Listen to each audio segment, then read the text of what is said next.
ಈ ಕ್ರಮದ ವಿರೋಧವಾಗಿ ಬೃಹತ್ ಸತ್ಯಾಗ್ರಹ ಹಾಗೂ ಈ ವಿಶ್ವ ಹಿಂದೂ ಪರಿಷತ್ ಹಾಗೂ ಬಜರಂಗ ದಳದ ಪರವಾಗಿ ಮಾನ್ಯ ರಾಜ್ಯಪಾಲರಿಗೆ ಗೌರವಾನ್ವಿತ ರಾಜ್ಯಪಾಲರಿಗೆ ಒಂದು ಮನವಿ ಪತ್ರವನ್ನು ಕೊಡ್ತಾ ಇದ್ದೀವಿ. ಸದರಿ ಮನವಿ ಪತ್ರವನ್ನು ಮಾನ್ಯ ಗೌರವಾನ್ವಿತ ತಹಶೀಲ್ದಾರ್ ರಾಜ್ಯವರ ಪರವಾಗಿ ಮಾನ್ಯ ಗೌರವಾನ್ವಿತ ತಾವರ್ಚಂದ್ ಗೆಹ್ಲೋಟ್ ಗಂಜವರ್ಗ ರಾಜ್ಯಪಾಲರು ಕರ್ನಾಟಕ ರಾಜ್ಯ ರಾಜಭವನ್ ರಸ್ತೆ ಬೆಂಗಳೂರು ಇವರಿಗೆ ಈ ಮನವಿ ಪತ್ರವನ್ನು ಸಲ್ಲಿಸ್ತಾ ಇದ್ದೀವಿ. ಸದರಿ ಮನವಿ ಪತ್ರವನ್ನು ನಾನು ಓದ್ತಾ ಇದ್ದೀನಿ.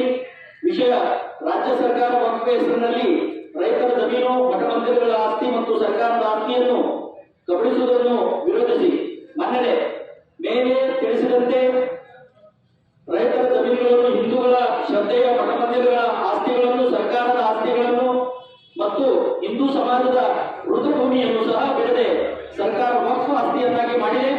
ಸರ್ಕಾರದ ಈ ನಡೆಯನ್ನು ಬಜರಂಗ ದಳ ಉಗ್ರವಾಗಿ ವಿರೋಧಿಸುತ್ತದೆ. ನಮ್ಮ ಆಸ್ತಿ ನಮ್ಮ ಹಕ್ಕು. ಇದರ ಮೇಲೆ ಯಾರೇ ಕಣ್ಣು ಹಾಕಿದರೂ ನಾವು ಸುಮ್ಮನೆ ಕುಳಿತುಕೊಳ್ಳಲು ಆಗುವುದಿಲ್ಲ. ಅಂತವರಿಗೆ ತಕ್ಕ ಪಾಠ ಕಲಿಸುವ ಸಾಮರ್ಥ್ಯ ನಮ್ಮ ರೈತರಿಗೆ, ಹಿಂದೂ ಸಮಾಜಕ್ಕೆ ಇದೆ. ಇದರ ಮೇಲೆ ಯಾರೇ ಕಣ್ಣು ಹಾಕಿದರೂ ನಾವು ಸುಮ್ಮನೆ ಕುಳಿತುಕೊಳ್ಳುವುದಿಲ್ಲ. ಅಂತವರಿಗೆ ತಕ್ಕ ಪಾಠ ಕಲಿಸುವ ಸಾಮರ್ಥ್ಯ ನಮ್ಮ ರೈತರಿಗೆ, ಹಿಂದೂ ಸಮಾಜಕ್ಕೆ ಇದೆ. ಸಾವಿರಾರು ಬಡ ಮಕ್ಕಳಿಗೆ ವಿದ್ಯಾದಾನ, ಅನ್ನದಾಸೋಹ ಮಾಡುವಂತಹ ಮಠ ಮಂದಿರಗಳ ಮೇಲೆ ಸರ್ಕಾರದ ಕಣ್ಣು ಬಿದ್ದಿರುವುದು ನಾಚಿಕೆಗೆಡು ಮತ್ತು ಇದು ಕ್ಷಮಿಸಲಾಗದ ಸಂಗತಿ. ಇಂತಹ ಧರ್ಮ ವಿರೋಧಿ ಸರ್ಕಾರವನ್ನು ನಮ್ಮ ಪೂಜನೀಯ ಸ್ವಾಮೀಜಿಗಳು ಮತ್ತು ಹಿಂದೂ ಸಮಾಜ ಎಂದಿಗೂ ಕ್ಷಮಿಸಲಾಗದು. ಇಂತಹ ಅಸಂವಿಧಾನಿಕವಾದ ನಿರ್ವಾಧಿಕಾರಿ ಧೋರಣೆಯನ್ನು ತೆಗೆದುಕೊಂಡ ಸರ್ಕಾರ ಕೂಡಲೇ ಅತಿಕ್ರಮಿಸಿದ ಆಸ್ತಿಯನ್ನು ಮರಳಿ ರೈತರಿಗೆ ಮತ್ತು ಮಠ ಮಂದಿರಗಳಿಗೆ ನೀಡಬೇಕು. ರೈತರ ಉದಾಹರಣೆಯಲ್ಲಿ ವಕ್ಫ್ ಆಸ್ತಿಯಂತೆ ತಿದ್ದುಪಡಿ ಮಾಡಿ ರೈತರಿಗೆ ನೀಡಿರುವ ನೋಟಿಸ್ ಅನ್ನು ಮಾತ್ರ ವಾಪಸ್ ಪಡೆಯದೆ ಉದಾಹರಣೆ ಮೇಲೆ ಪಹಣಿ ಕಾಲಂ 11ರಲ್ಲಿರುವ ವಕ್ಫ್ ಆಸ್ತಿ ಅಂತ ಬರೆದಿರುವುದನ್ನು ಯಾವುದೇ ಷರತ್ ಮತ್ತು ದಾಖಲೆಗಳಲ್ಲದೆ ಮೊದಲಿನ ಉದಾಹರಣೆಯಂತೆ ತಿದ್ದುಪಡಿ ಮಾಡಬೇಕು.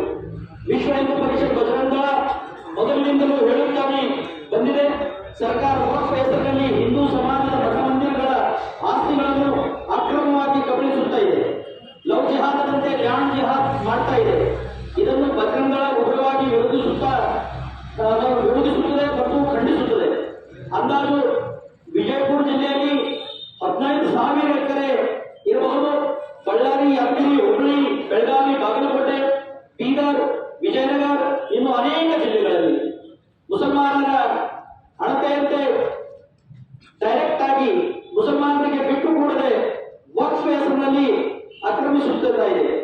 ಬಾಗಲಕೋಟೆಯ ಬನ್ನಟ್ಟಿ, ರೊಕ್ಕವಿ ಇರಬಹುದು, ಗುಳೇದಗುಡ್ಡ, ಯಾದಗಿರಿ, ಬೀದರ್ ತಾಲೂಕಿನ ಚಟ್ನಾಳಿ ಗ್ರಾಮದ ಇರಬಹುದು. ಇನ್ನು ಅನೇಕ ಕಡೆ ರೈತರು ಹಿಂದೂ ಸಮಾಜದ ಬಂಧುಗಳು ಸೂಕ್ತವಾದಂತೆ ದಾಖಲೆಗಳನ್ನು ಕೊಟ್ಟರು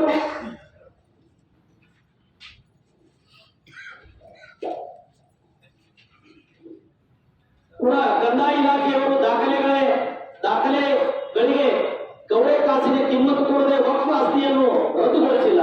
ಇದನ್ನು ತಕ್ಷಣವೇ ರದ್ದುಗೊಳಿಸಬೇಕು.